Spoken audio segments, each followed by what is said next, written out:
Hello friends, स्वागत है आपका एक बार फिर से अपने यूट्यूब चैनल नॉलेज में। ओटीआर रजिस्ट्रेशन आप किस प्रकार करेंगे स्कॉलरशिप के लिए, आज की पूरी प्रोसेस यही है। ऐसे स्टूडेंट्स जिन्होंने अभी तक भी ओटीआर नहीं किया है, वे अपना ओटीआर एनएसपी पोर्टल के लिए या अन्य स्कॉलरशिप के लिए या शाला दर्पण पोर्टल के लिए यहाँ से ओटीआर अपना इजीली कर सकते हैं। तो आइए प्रोसेस स्टार्ट करते हैं कि हमें ये कार्य करना कैसे है।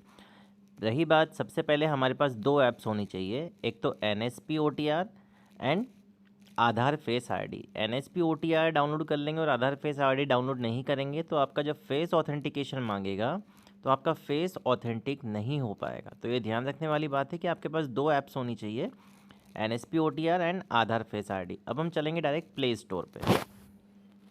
अब सबसे पहले आपको यहाँ पे प्ले स्टोर में जाके सर्च करना है एनएसपी ओटीआर। मैंने पहले से यहाँ पे इंस्टॉल किया हुआ है तो मेरे सामने यहाँ पे आ रहा है ओपन का बटन। तो यहाँ पे जब आप एनएसपी ओटीआर इंस्टॉल कर ले, देन आपको एक और यहाँ पे ऐप डाउनलोड करनी है, आधार फेस आईडी।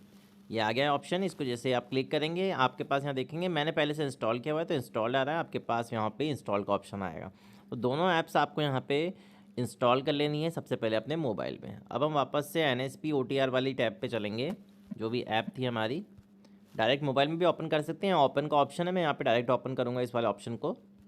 जैसे ही आप उस वाली ऐप को ओपन करेंगे तो आपके पास इस तरह का एक इंटरफेस ओपन हो जाएगा, welcome to national scholarship portal OTR app. तो आपको यहाँ पे चार ऑप्शंस मिलते हैं, login, register, e KYC by face और चेंज मोबाइल नंबर। अगर आप यहाँ फर्स्ट टाइम रजिस्ट्रेशन कर रहे हैं ओटीआर का तो आपको यहाँ पे रजिस्टर वाले बटन पे क्लिक करना है। सबसे पहले हम यहाँ पे रजिस्टर वाले बटन पे क्लिक करेंगे। रजिस्टर वाले बटन पे क्लिक करने के बाद आपके पास इसके पास चार स्टेप्स रहेगी, आप देख सकते हैं, guidelines, register mobile number, e-KYC and finish. तो इस डिटेल को हम थोड़ा सा यहाँ से स्क्रॉल करेंगे। ये सारी चीज़ आपको एक बार रीड कर लेनी है, जो भी गाइडलाइंस ओटीआर की यहाँ पे मेंशन की गई है। इसके बाद आपको यहाँ पे एक और गाइडलाइन थोड़ा सा स्क्रॉल करके नीचे आएंगे तो एक ऑप्शन मिलेगा, I agree to the following. तो आपको यहाँ पे दोनों चेकबॉक्स पे क्लिक करना है, देन नेक्स्ट बटन पे क्लिक करना है। जैसे आप नेक्स्ट बटन पे क्लिक करेंगे अब आपको आपका यहाँ पे रजिस्टर्ड मोबाइल नंबर मेंशन करना है, देन सेंड ओटीपी पे क्लिक करना है। मैं यहाँ पे मेरा मोबाइल नंबर यहाँ पे मेंशन कर दूंगा एक बार। अब हम यहाँ पे सेंड ओटीपी पे क्लिक करेंगे। सेंड ओटीपी पे क्लिक करते ही जो भी रजिस्टर्ड मोबाइल नंबर आपने यहाँ पे मेंशन किया है वहाँ पे एक ओटीपी प्राप्त होगा, उस ओटीपी को आपको यहाँ पे एंटर कर देना। जैसे ही आप ओटीपी एंटर करेंगे अब आपको यहाँ पे एक कैप्चा कोड दिया गया है, इस कैप्चा कोड को भी आपको यहाँ पे फिल करना है सेम एज इट इज़। इसके बाद आपको यहाँ पे वेरीफाई बटन पे क्लिक करना है। जैसे ही आप वेरीफाई बटन पे क्लिक करेंगे अब आप देखेंगे अब आपको ई-केवाईसी करनी है। तो ई-केवाईसी होगी आधार से, तो आपके पास आधार कार्ड मैंडेटरी होना चाहिए। अगर आपके पास आधार नहीं है, जैसे मान लीजिए आपके पास आधार है तो आपको आई हैव आधार वाले ऑप्शन पे ही क्लिक रहने देना है, देन यहाँ पे आधार नंबर मेंशन करना है एंड नेक्स्ट बटन पे क्लिक करना है। इन केस अगर आपके पास आधार नॉट असाइन है, I have EID number. EID number वो होता है जब हम वहाँ पे आधार बनवाने जाते हैं, उसकी एक रिसिप्ट हमारे पास होती है, तो हम यहाँ पे आधार नॉट असाइन वाले ऑप्शन को सेलेक्ट करते हैं। तो हम पहले इस वाले ऑप्शन को एक बार सेलेक्ट करके मैं बता देता हूँ आपको। जैसे आप इस ऑप्शन को सेलेक्ट करेंगे तो आपको यहाँ पे ईआईडी नंबर मेंशन करना होगा, जो भी हमें रिसिप्ट मिली है आधार सेंटर से, देन डेट कब की थी, टाइमिंग क्या था एंड नेक्स्ट बटन पे क्लिक कर देना है। इन केस अगर आपके पास I don't have Aadhaar EID दोनों ही नहीं है, आपके पास आधार भी नहीं है रिसिप्ट भी नहीं है, तो हम आई डोंट हैव आधार ईआईडी वाले ऑप्शन पे क्लिक करेंगे। देन एप्लीकेंट यहाँ पे ऑप्शन मिल जाएगा, the applicant is minor and applying with father का आधार लगा सकते हैं, मदर्स का भी लगा सकते हैं, ऑर्फन है एंड यहाँ पे तो आप लीगल गार्जियन का भी आपके यहाँ पे आधार नंबर मेंशन कर सकते हैं। देन नेक्स्ट बटन पे क्लिक करेंगे।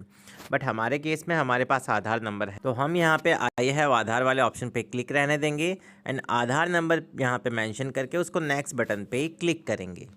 नेक्स्ट बटन पे क्लिक करने के बाद आपके पास इस तरह का इंटरफेस ओपन होगा, कंसेंट फॉर प्रोवाइडिंग आधार। तो ये कंसेंट आपको एक बार रीड कर लेना है। रीड करने के बाद आपको यहाँ पे आई एग्री वाले ऑप्शन पे क्लिक करना है। जैसे ही आप आई एग्री वाले बटन पे क्लिक करेंगे इनिशियलाइजिंग स्टेप में आपको यहाँ पे 1 2 3 4 मिलेगी, 5 मिलेगी, देन कैमरा ओपन होगा। यहाँ हम हमारा फेस ओपन कर लेंगे। जब भी हमारे साथ कैमरा मिलेगा आइज़ ब्लिंक करनी है एंड आइज़ ब्लिंक करने के साथ ही फेस राउंड राउंड करना है।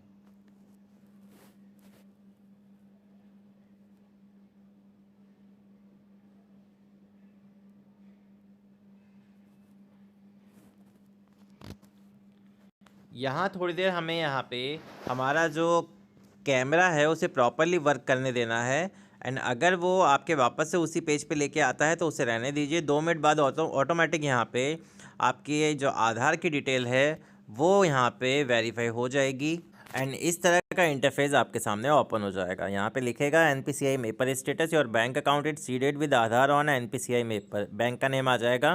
केंद्रीय प्रवर्तित योजनाओं के लिए आपका बैंक खाता आधार सीडेड होना बहुत ज़रूरी है। अगर नहीं होगा तो स्कॉलरशिप नहीं मिलेगी, ये ध्यान रखने वाली बात है। अब इसको सिंपल हम यहाँ पे ओके बटन पे क्लिक करें। ओके बटन पे क्लिक करने के बाद आपको यहाँ पे एप्लीकेंट का नेम आ जाएगा, Aadhaar number, gender, date of birth, address. अब एंटर डिटेल आपको नीचे थोड़ा सा स्क्रॉल करेंगे हम इसको। यहाँ पे स्क्रॉल करने के बाद आप देखेंगे यहाँ पे कि आपको यहाँ पे आपका मदर का नेम फिल करना है, फादर्स नेम फिल करना है एंड ईमेल आईडी मेंशन करनी है। मैंने तीनों चीज़ें यहाँ पे फिल कर दी है। आपके डॉक्यूमेंट्स के अकॉर्डिंग आपको यहाँ पे मदर्स का नेम लिखना है, फादर्स का नेम एंड यहाँ पे ईमेल आईडी। ये तीनों चीज़ें सही होनी चाहिए। उसके बाद नीचे हमारे पास मेपर स्टेटस आ रहा है कि हमारा आधार बैंक खाता आधार से सीडेड है। तो यहाँ पे अब इस डिटेल को हम थोड़ा सा नेक्स्ट करेंगे। जैसे नेक्स्ट बटन पे क्लिक कर, ये आपसे कंसेंट मांगेगा for providing APAAR ID. आपको यहाँ पे आई एग्री वाले ऑप्शन पे क्लिक करना है। जैसे ही आप आई एग्री वाले ऑप्शन पे क्लिक करेंगे अब आप देखेंगे you are already registered your OTR number यहाँ पे आपके पास आ जाएगा। इसका मतलब है आपका रजिस्ट्रेशन यहाँ पे कंप्लीट हो गया है। तो ये OTR नंबर का आपको स्क्रीनशॉट ले लेना है। मैंने पहले थोड़ी देर पहले रजिस्टर किया था, तो यहाँ पे OTR नंबर आपके पास आ जाएगा। जब आपके पास OTR नंबर आ जाए तो आपको वापस से यहाँ पे national scholarship portal OTR app पे आ जाना है। आप सिंपल आपको यहाँ पे जब आपने रजिस्ट्रेशन कंप्लीट कर ही लिया है तो आपको यहाँ पे लॉगिन बटन पे क्लिक करना है। लॉगिन बटन पे आप जैसे ही क्लिक करेंगे इसमें दो ऑप्शंस होते हैं लॉगिन करने के। एक तो आप आधार नंबर से सेंड OTP करके OTP मेंशन करके इन कैप्चा कोड मेंशन करके यहाँ पे लॉगिन कर सकते हैं। सेकंड ऑप्शन दिया गया ऊपर ही लॉगिन यूजिंग OTR।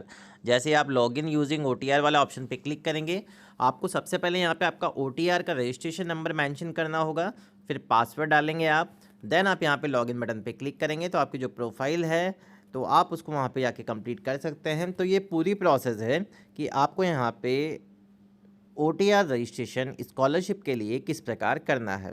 अगर आपको वीडियो पसंद आया हो तो प्लीज़ चैनल को सबसे पहले सब्सक्राइब करें एंड वीडियो को लाइक और शेयर करना ना भूलें। Thank you so much.